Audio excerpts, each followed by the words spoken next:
Friends, ఇది మా ఇంట్లో పెంచుతున్న పాలకూర ఫ్రెండ్స్. దీన్ని మొత్తం కట్ చేస్తే ఎంత వచ్చింది ఫ్రెండ్స్. దీంతో పాలకూర పప్పు చేద్దాం. దానికి కావాల్సిన పదార్థాలు: టమాటా, ఉల్లిపాయ, పచ్చిమిర్చి, చింతపండు, కరివేపాకు, జీలకర్ర, ఉప్పు, కారం, పసుపు ఫ్రెండ్స్. అలాగే ముందుగా కడిగి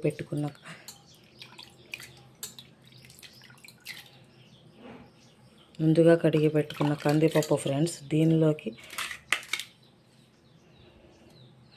మనం ఇవన్నీ వేసేద్దాం.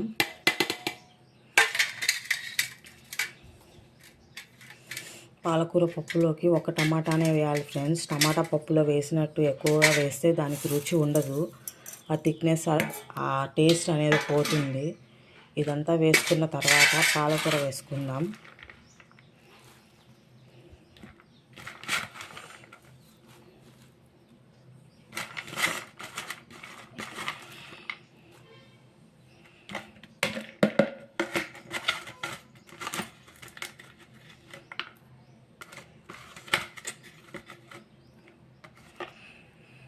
ఇప్పుడు దీనికి మనం మూత పెట్టుకుందాం.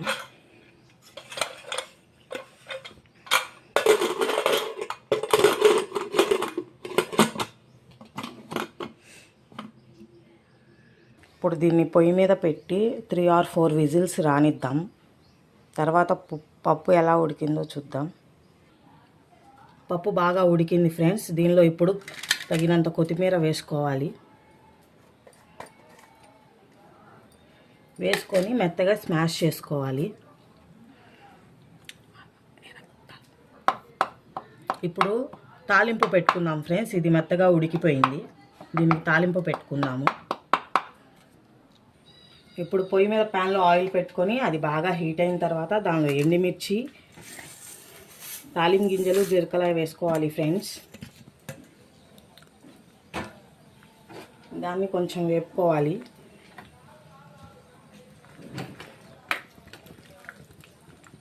దీనిలో కొంచెం చిన్నుల్లిపాయలు, ఉల్లిపాయలు, కరివేపాకు వేసుకోవాలి ఫ్రెండ్స్.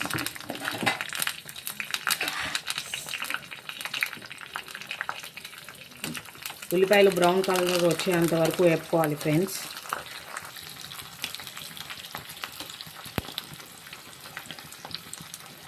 ఇప్పుడు ఉల్లిపాయలు బాగా బ్రౌన్ కలర్లో వచ్చినాయి ఫ్రెండ్స్. దీన్ని తాలింపు వేసుకుందాం ఫ్రెండ్స్. కదలిస్తాము, కూర కలిపి